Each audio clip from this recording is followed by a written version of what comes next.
Yes, now the topic is requirement of track materials from broad gauge track. Generally, these are short mark questions that can be asked for 2 or 3 marks. This sometimes this can be asked from unit 1 or sometimes it can be asked from unit 3 basically. Requirements of track material for broad gauge track. In this we will calculate the amount of rails, sleepers, fastening and fittings required for an some given length of a railway track. Okay, now the question is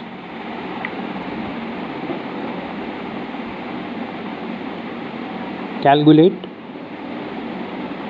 First we will calculate the rails.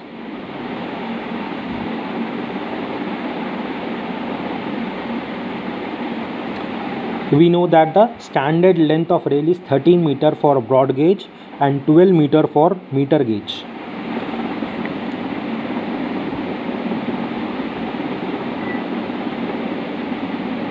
Standard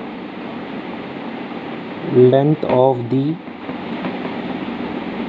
rail is 13 meters. This is for broad gauge, 12 meters for meter gauge. The standard length of the rail is 13 meters for broad gauge and 12 meters for meter gauge. Okay, now number of will calculate number of rails per kilometer for broad gauge line.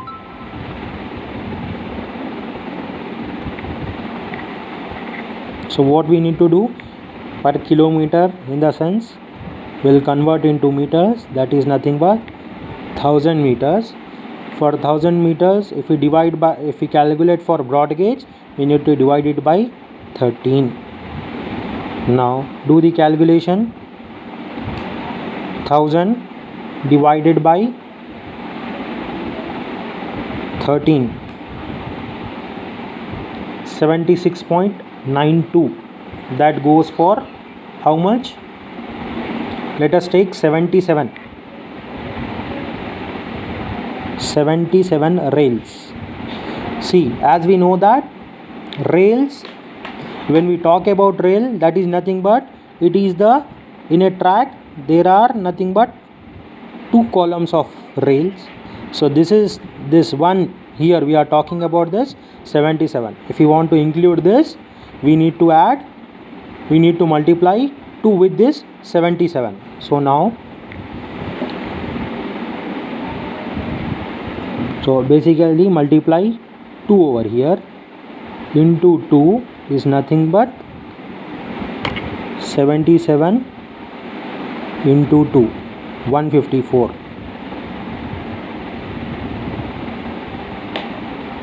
So we need 154 rails of 13 meters length. So look over here, what we need, number of rails per kilometer for 1 kilometer for a broad gauge line. Okay, as we are talking about kilometer, we have written 1000 meters. Okay, broad gauge 13. As I have explained it over, the rails will be on 2 sides. So that's why into 2, 1000 by 13, that is nothing but 77 into 2, 154 rails of 13 meters length. This is the standard length, each length of an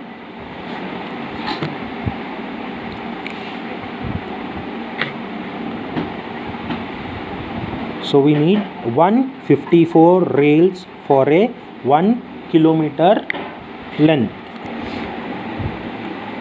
Now we will calculate number of sleepers required. Now so we have got 154 rails. Now number of sleepers.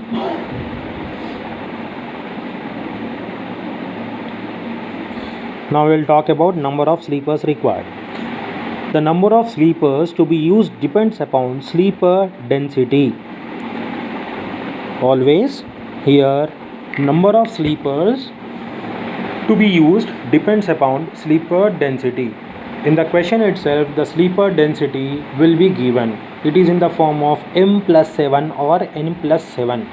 If they do not give sleeper density, you need to assume the sleeper density. Here we are assuming sleeper density to be m plus 7.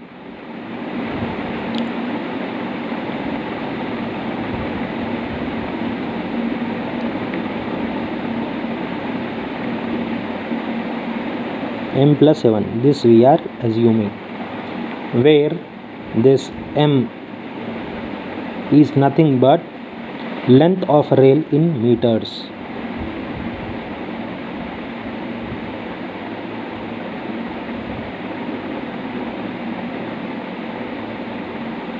Here this m corresponds to length of rail in meters. Now number of sleepers per rail to be calculated. Here m, what we are talking, length of rail in meters. We know that standard length of rail is 13 meters for broad gauge, so we will use this 13 over here. 13 plus 7, that is nothing but 20 numbers per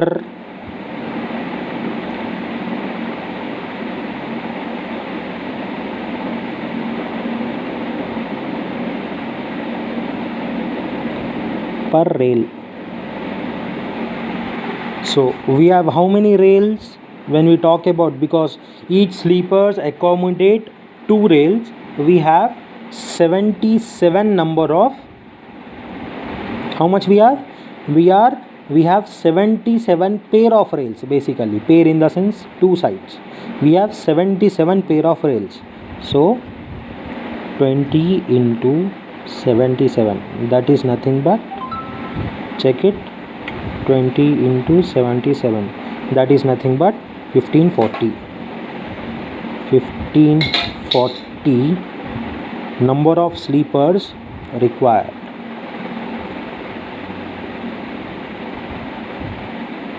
For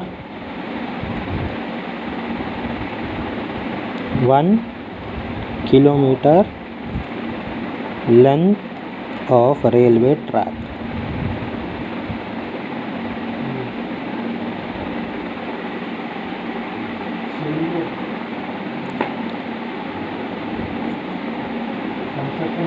See over here, number of sleepers per rail, 13 plus 7, m plus 7 density. 13 plus 7 is nothing but 20. Number of rails, 20 into 77 per rail. We are talking about for 1 kilometer. In 1 kilometer we have 77 pair of rails. Each sleeper accommodates 2 rails. So that's why we are using 77, not 154 over here. Okay. So 1540 number of sleepers for 1 kilometer length of railway track. Please once again go through this till now. Here, requirements for track material for broad gauge track. First we are talking about rails. The length, first we are talking about rails. Okay, the standard length of the rail is 13 meters for broad gauge and 12 meters for meter gauge. So now we will calculate number of rails per kilometer for broad gauge line. That is nothing but the formula, you can say the how much length that is asked in question by length of rail into 2000 by, here we have assumed it as 13, so divided by 13 into 2, 77 into 2, 154 rails of 13 meter length is required for 1 kilometer for broad gauge line. Okay,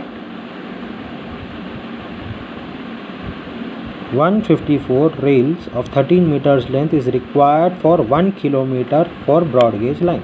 So now we will calculate number of sleepers. We will assume the sleeper density to be m plus 7. This we need to assume, the sleeper density we need to assume basically. M plus 7, n plus 7, m plus 5, anything you can assume. Generally the sleeper density ranges from m plus 7 to m plus 5. In some problems you can find m plus 5 also. So assuming sleeper density to be m plus 7, okay, where m is nothing but length of a rail in meters. So we are substituting m from here, 13 meters, 13 plus 7, that is nothing but 20. 20 numbers of sleepers are required per rail. 20 number of sleepers. 20 number of sleepers per rail in 13 meter length of rail. How many sleepers we need to place? 20. So now we have how many pair of rails here? 77. We have 77 pair of rails. So 20 into 77 is nothing but 1540 number of sleepers required for 1 kilometer of length in a railway track. Done. Now we will go for fastening and fit. So we have got number of sleepers per kilometer is nothing but 1540. Now we will calculate fittings and fastenings.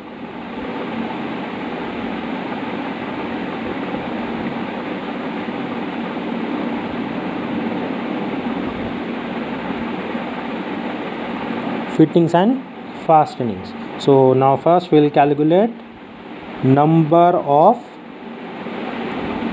fish plates. We know that fish plates are used to join the rails per kilometer. That is nothing 2 into number of rails per kilometer.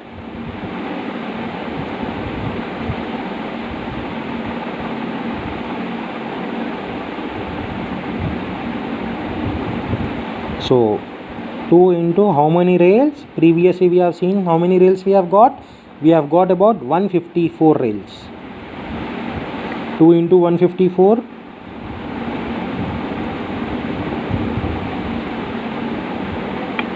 2 into 308. 308 fish plates are required for 1 kilometer. Okay. Now next, number of fish bolts.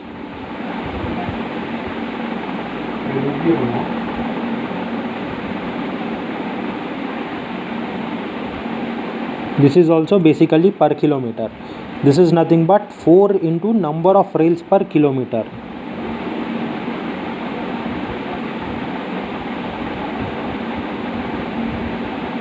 Or basically for each fish plate, how many bolts we need to place? We need to place 2 bolts. So you can multiply this number by 2, or 4 into number of rails per kilometer. You can go either by 2 formulas.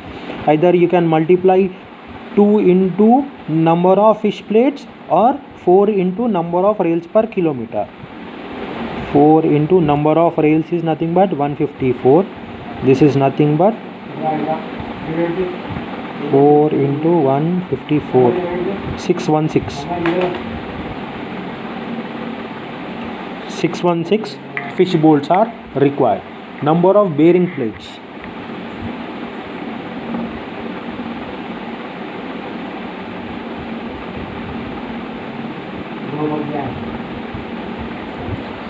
This is also number of sleepers into 2, because for a sleeper, suppose this, assume this is one rail, this is one rail. So one bearing plate will be here, one bearing plate will be here. So for each sleepers, how many bearing plates are required? 2 bearing plates are required. So number of bearing plates is equal to 2 into number of sleepers.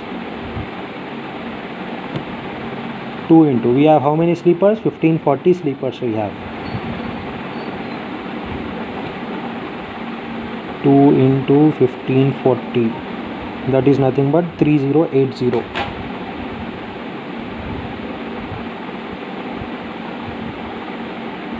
Number of dog spikes.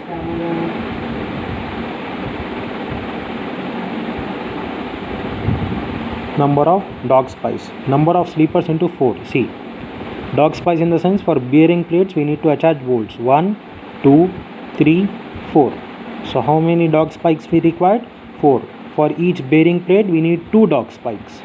So either the formula can be 2 2 into number of bearing plates or 4 into number of sleepers.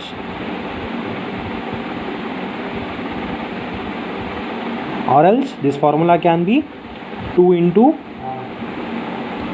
this formula can also be a 2 into number of bearing plates or 4 into number of sleepers. 4 into 1540, that is nothing but 4 into 1540, 6160. Numbers.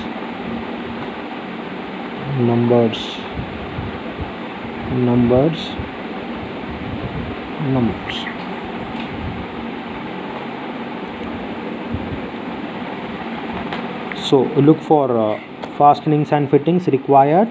Okay, till here 1540 we have got it from last page. Number of sleepers per kilometer, we have got 1540 sleepers. Now we are calculating fittings and fastening. Number of fish plates per kilometer, we know that fish plates are nothing but fish plates are used to join two rails. Okay, so we are calculating number of fish plates per kilometer, that is nothing but 2 into number of rails per kilometer. Number of rails we have, how many number of rails we have? 154 rails we have. So 2 into 154, that is nothing but 308 numbers of fish plates are required per kilometer. Okay, now next let us talk about number of fish bowls required for railway track of length 1 kilometer. This is nothing but 4 into number of rails per kilometer. This formula can also be changed into 2 into, see, each fish plates have 2 fish bowls, so we can go for 2 into number of fish plates or 4 into number of rails per kilometer. 4 into 154, that is nothing but 616 numbers of fish bowls are required for 1 kilometer of length. Number of bearing plates, this is a sleeper. For sleeper, if you want to fix this on each sleeper, there will be 2 rails. Okay, so bearing plates, we have bearing plates over here. For each sleeper we have 2 bearing plates, so the formula will be 2 into number of sleepers. 2 into, we have 1540 sleeper, that is nothing but 3080 numbers. Now let us talk about dog spikes. Dog spikes are used to connect these bearing plates to the sleepers. Okay, dog spikes are used to connect bearing plates to the sleepers. So basically this formula can be 4 into number of sleepers or 2 into number of bearing plates. The answer will be same, 4 into 1540, 6160 numbers of what dog spikes are required.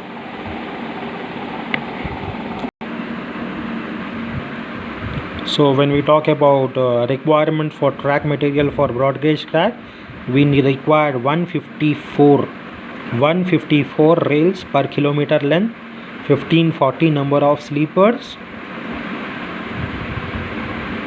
1540 sleepers for 1 kilometer length.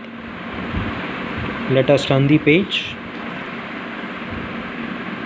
In fittings and fastening, 308 fish plates we required, 616 fish bowls we require, 3080 bearing plates we require, 6160 numbers of dog spikes are required for 1 kilometer length of broad gauge track. There's the way the question is asked in the exams is nothing but they'll ask separately in 3 sections. The first one was rail, the second one was sleepers, third one was fastening and fittings. So generally this question is asked in short answers, either for 2 marks or 3 marks.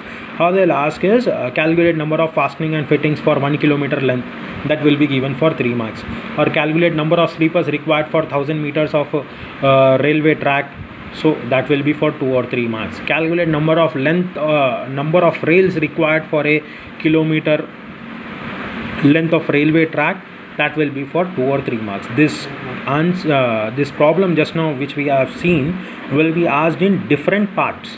Okay, and when we talk about long answer questions, so there's components of railway track or permanent way. This is very important answer. Okay, this components parts of railway track or permanent way is sometimes it is important in short marks. They'll just ask what are the components of permanent way or components of a railway track. So what we know, what are the typical components of railway track? That is nothing but rails, sleepers, fasteners, ballast and subgrade basically. Okay, let us zoom. This area is nothing but rails. We have two rails. Then we'll go for sleeper. We have ballast. Okay, fastening and fittings will be required for, again if we zoom, fastening and fittings are required to tie this rail to the sleepers. Okay, to tie this rail to the sleepers, fastening and fittings are required. If we go back to normal,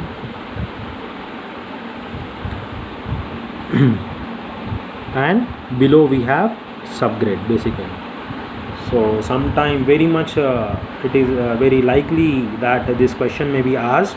That is nothing but in long marks generally they'll describe, draw a neat diagram of permanent way and describe its component parts.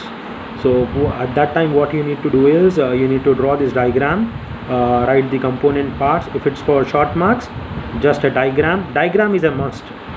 Okay, we need to know what is permanent way or component parts of a diagram. If it's either for 2 marks or for a long mark question, the diagram is a must. Okay, the diagram is a must. So the thing is that if it's for long mark diagram, then write these components and give a brief explanation of this railways, like about 5 to 7 points of rails, write about 5 to 7 points of sleepers, write about 5 to 7 points of ballast, write 5 to 7 points of fastening and fittings. So this can be your answer. The next is gauge. As we know that the clear minimum horizontal distance between inner faces of two rails forming a track is known as gauge. You can look over this, you can look at this diagram. What is gauge? Nothing but, see, this is one rail, this is one rail. The distance between inner faces of these two rails, clear horizontal distance between inner faces of these two rails is nothing but gauge.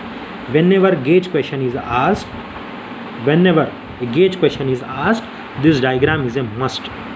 In internals, what you people have done, the question on gauge has been asked. The question was, what are different types of gauges used in Indian railways? Just you people have written meter gauge, broad gauge and narrow gauge. There you need to write what is the gauge length. Either you need to draw this diagram.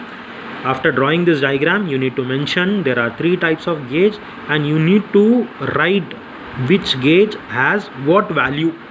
Okay, so as you can see in this diagram, the clear minimum horizontal distance between the two faces of the rails forming a track is known as gauge. Indian Railway followed this practice. In European country, the gauge is measured between the inner faces of two rails at a point 14 mm below the top of a rail.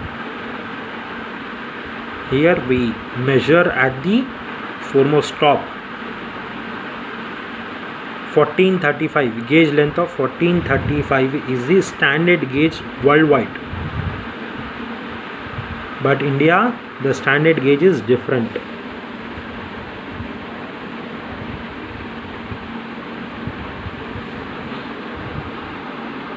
We have different gauges in India. See, this has to be written. In internals, you people have not written this. Broad gauge is nothing but 1676 mm. Meter gauge corresponds to 1000 mm. Narrow gauge corresponds to 762 or 610 mm. This values has to be written. In our India, basically there are 3 types of gauge. That is nothing but broad gauge 1676 mm, meter gauge 1000 mm, narrow gauge 762 mm. This has to be written.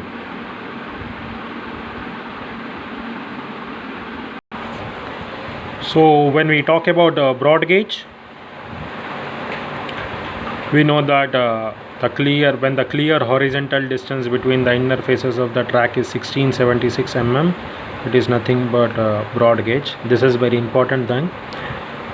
When the clear horizontal distance between the inner faces of two parallel rails forming a track is 1676 mm, then it is called broad gauge.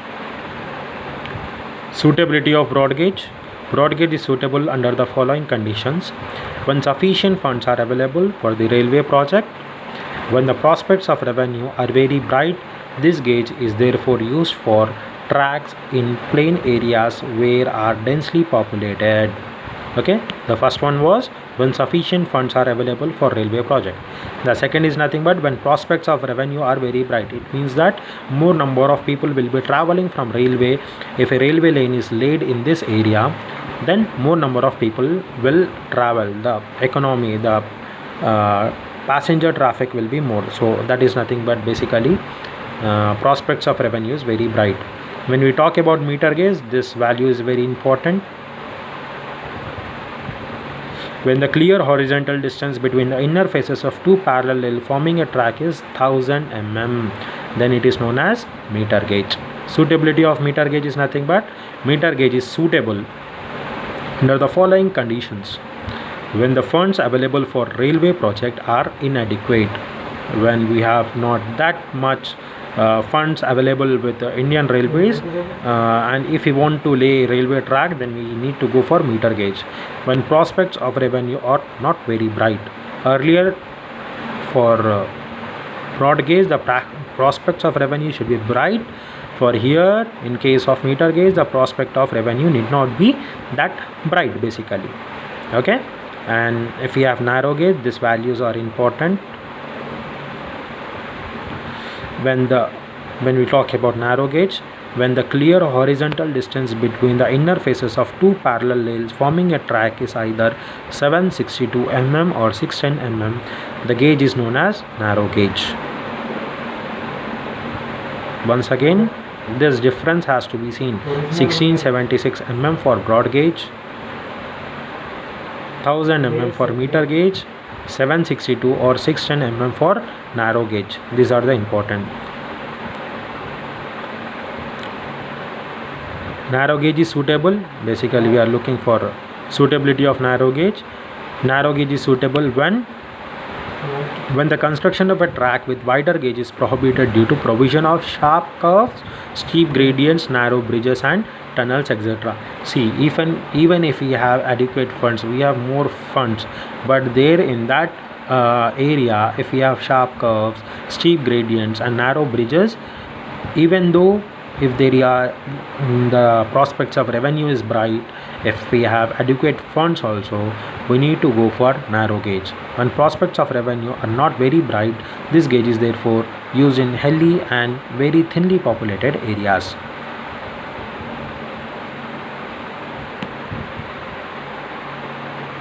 Broad gauge, its suitability. Meter gauge, its suitability. Once again, look at the suitability of broad gauge.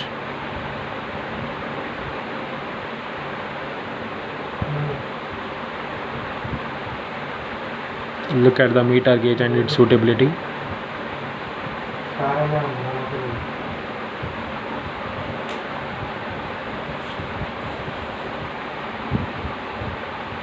Narrow gauge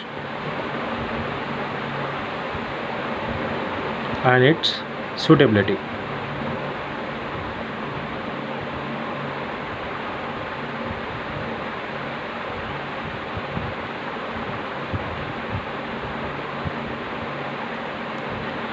When we talk about choice of gauge, the choice of gauge is very limited, as each country has fixed gauge and all new railway lines are constructed to adhere the standard gauge. However, the following factors theoretically influence the choice of gauge. We have seen in detail. That is nothing but the first one is cost consideration, the second one is traffic consideration. In cost consideration, we have there is a proportional increase in cost of acquisition of land, earthquake, rail, sleeper, ballast and other items when constructing a wider gauge. The cost of building bridges increases only marginally due to wider gauge. The cost of construction of station, building, platform, staff quarters, etc. will be basically same for all gauges. The cost of rolling stock is independent of the gauge of the track for carrying same volume of traffic.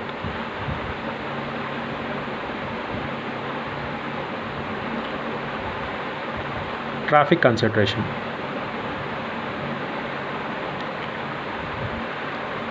The volume of traffic depends upon the size of vehicles and the speed and hauling speed of the train. Thus, the following points need to be considered. As a wider gauge can carry large wagons and coaches, it can theoretically carry more traffic. A wider gauge has a greater potential at higher speed because speed is a function of diameter of wheel, which in turn is limited by the width of the gauge. As a thumb rule, diameter of the wheel is kept 75% of gauge width. The type of traction. Traction is nothing but the pulling force. Either it can be a diesel traction or electric traction. A locomotive can run either with diesel or from electricity because coal steam engines have almost eliminated from Indian Railways. The type of traction and signaling equipment. Physical features of the country. It is possible to adapt steeper gradient and sharp curves for narrow gauge as compared to a wider gauge.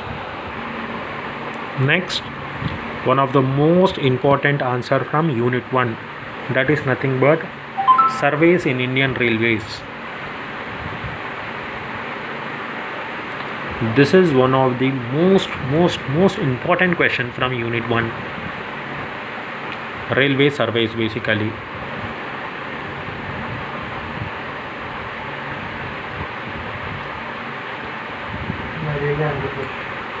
So let us go through this. This we have already seen. In order to have a proper and satisfactory new route, various surveys are carried out. The first one is reconnaissance survey, preliminary survey, location survey. In some textbooks in some textbooks you can find the railway surveys are categorically classified into 4. That is nothing but primary location traffic survey, reconnaissance survey, preliminary survey and location survey. Here the thing is that we have already included those into reconnaissance survey. Okay.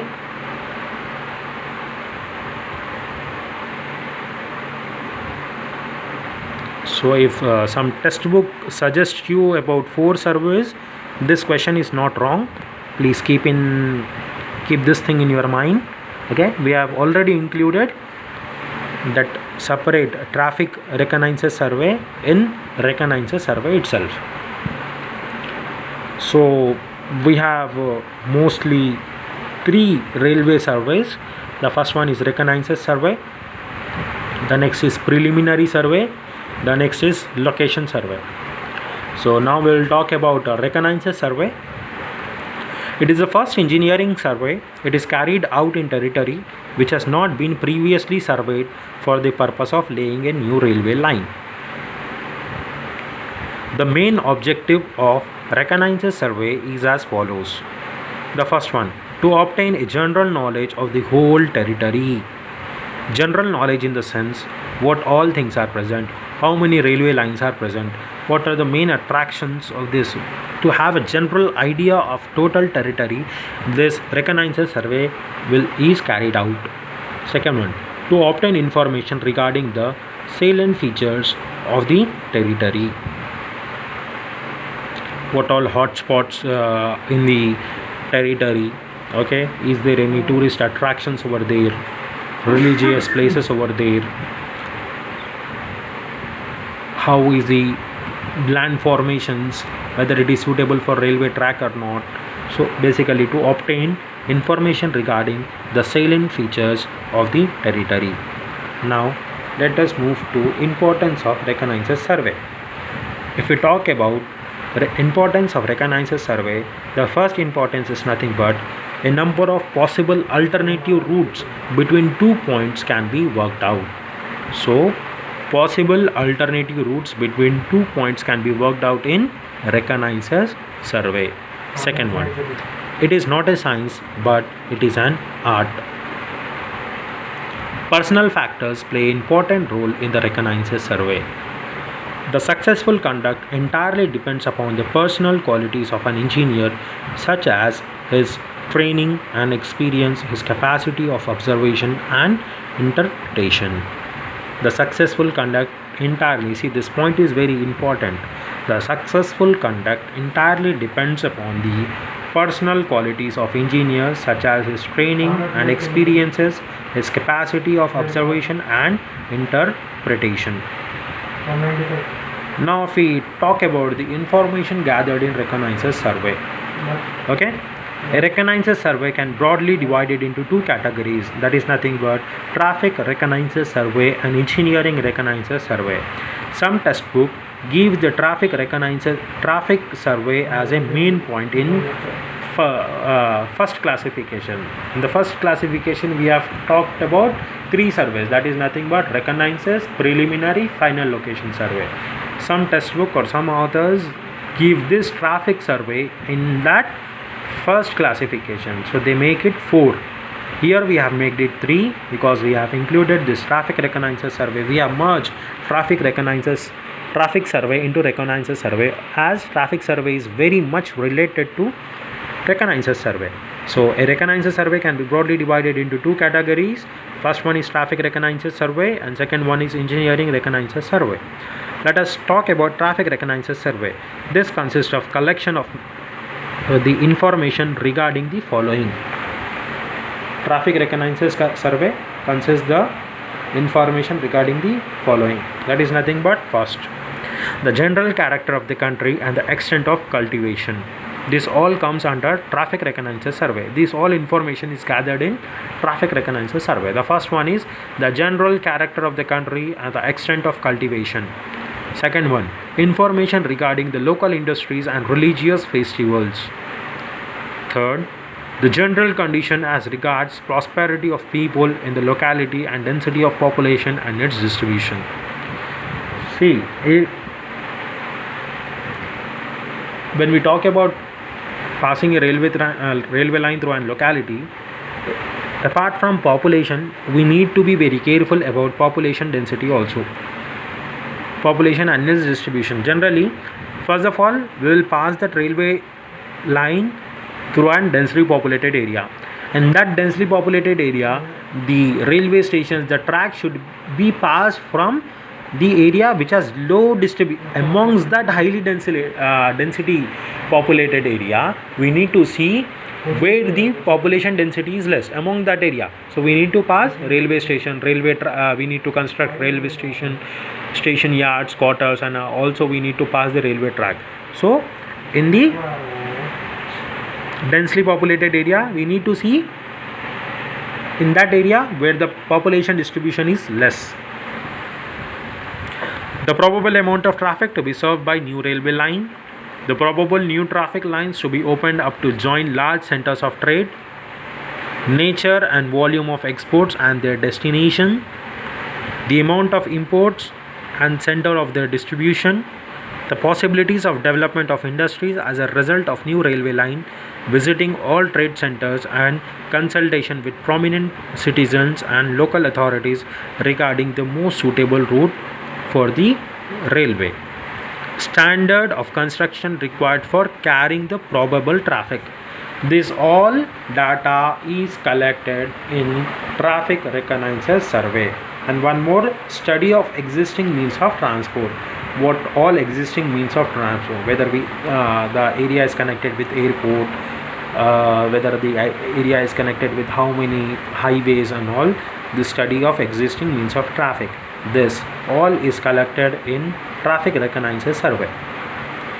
Now let us see engineering reconnaissance survey. What all information is gathered in engineering reconnaissance survey. In engineering reconnaissance survey, this consists of collection of information regarding the following. The first one, physical features of the country. It means that topography, how land undulations are present, this all. Now that things related to topography will be studied in engineering reconnaissance survey. Physical features of country, the surface formation of the ground, nature of soil and its classification, streams and rivers of the immediate vicinity, especially those which are likely to cross the proposed railway lines, because bridges has to be constructed, so the cost of bridges and all has to be worked out. So streams and rivers of the immediate vicinity, especially those which are likely to cross the proposed railway line. The next is position of hills and lakes, sample of water from wells, rivers, etc., so as to ascertain whether the water is suitable for use of locomotive or not. Basically, see, if there is a hard water that cannot be used for locomotive, generally the distance which a railway travels, the destination from arrival the journey which a individual train travels is nothing less than 12 to 20 hours. So in between there has to be some halt, and that engine needs to be cooled. Basically, the engine needs to be cooled, the immediate water supply has to be given, and in the rolling stock also, in the bogies also, the passengers also uses the water for their needs. So if we place hard water, the engine, the steel engine, when we talk about the engine or locomotives, they get corroded. So there should be no hard water present where we are halting the train, or the water which we are using in the train. So samples of water from the wells, rivers, etc., so as to ascertain whether the water is suitable for locomotive or not. Then next, availability of materials and labors for the use during construction. Availability of materials and labors for use during constructions. So the next is factors to be kept in view during reconnaissance survey. The following factors should be kept in the view during reconnaissance survey. That is nothing but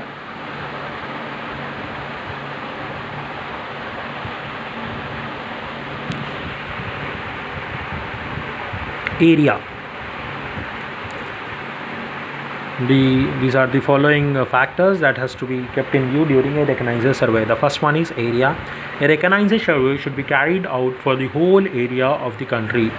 It should never be carried out for a line only.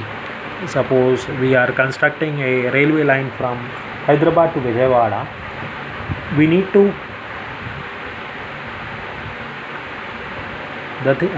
we need to conduct the reconnaissance survey not only between Hyderabad to Vijayawada, that only one line.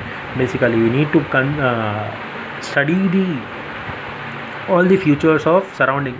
Basically, it means to say that whenever there should be a line in between Telangana and Andhra, the whole Telangana area and whole Andhra area has to be studied. Existing roads, starting off route. In the existing road, we need to study about existing routes. And the next is starting off route. The engineer should not reject a particular route simply because it starts badly, with curvature or with sudden rise or fall, etc. He must ascertain that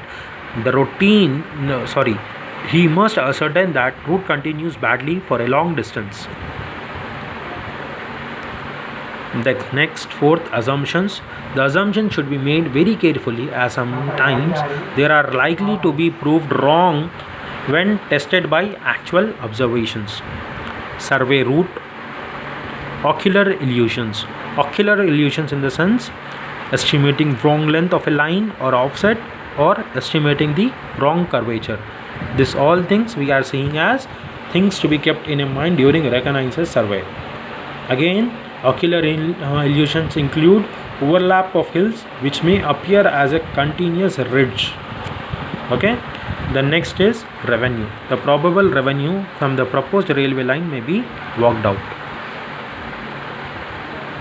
The probable revenue from the proposed railway line may be worked out. Next type of survey. Till now we were dealing about reconnaissance survey. Reconnaissance survey has two categories: traffic reconnaissance survey and engineering reconnaissance survey. Now we are done with reconnaissance survey. Let us move to preliminary survey. Now, when we talk about preliminary survey, object of preliminary survey is to conduct the survey work along the alternative routes found out by reconnaissance survey and to determine with greater accuracy the cost of the railway line along this alternative routes. We have already studied that in reconnaissance survey we will work out number of alternative routes between 2 points. Okay, suppose if you want to lay the railway track between A and B points, in reconnaissance survey what we do is we work out on various number of alternative routes. In preliminary survey we do is conduct a survey work along alternative routes found out by reconnaissance survey and to determine with greater accuracy the cost of the railway line along these alternative routes.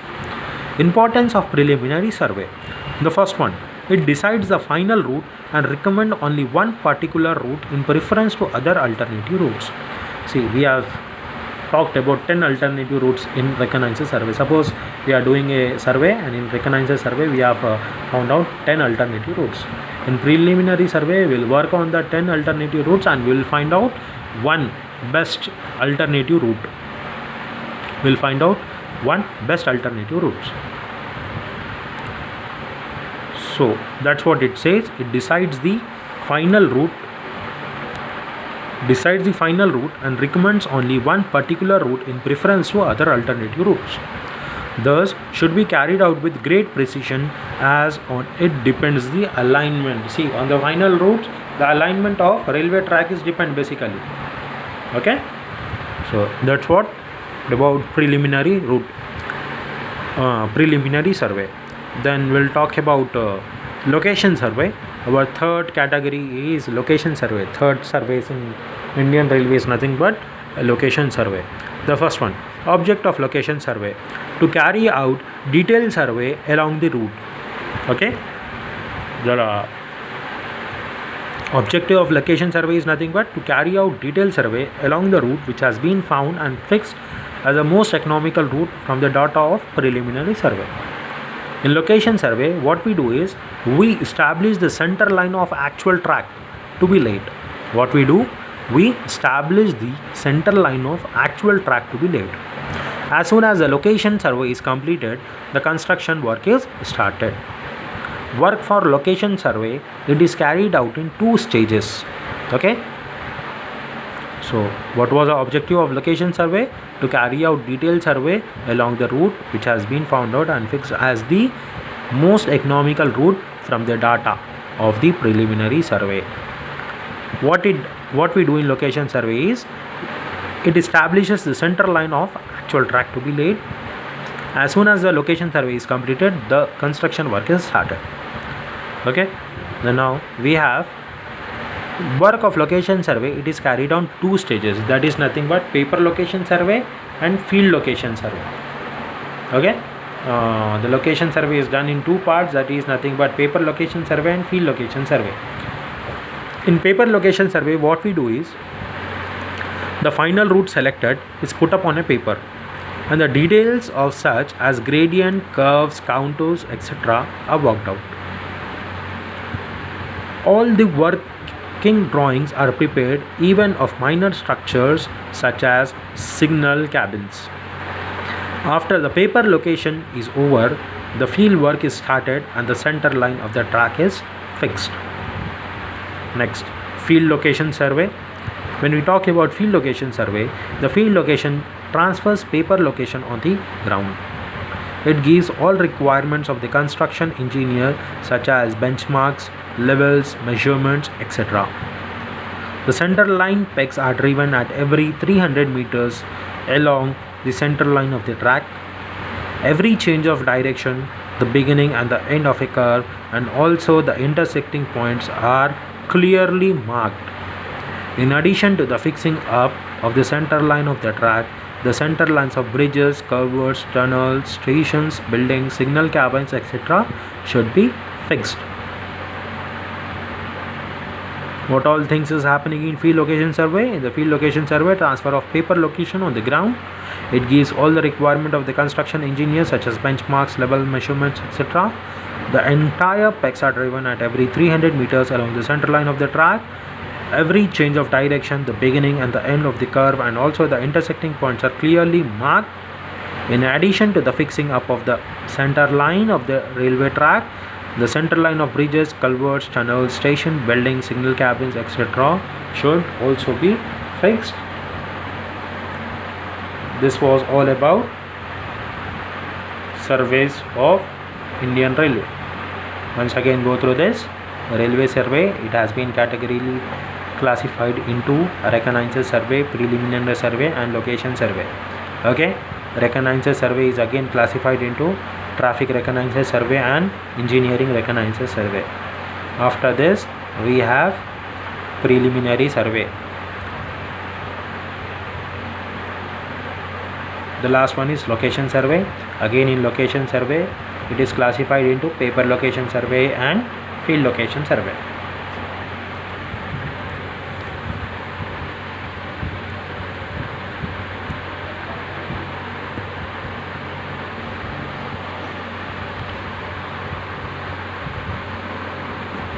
Done. Thank you.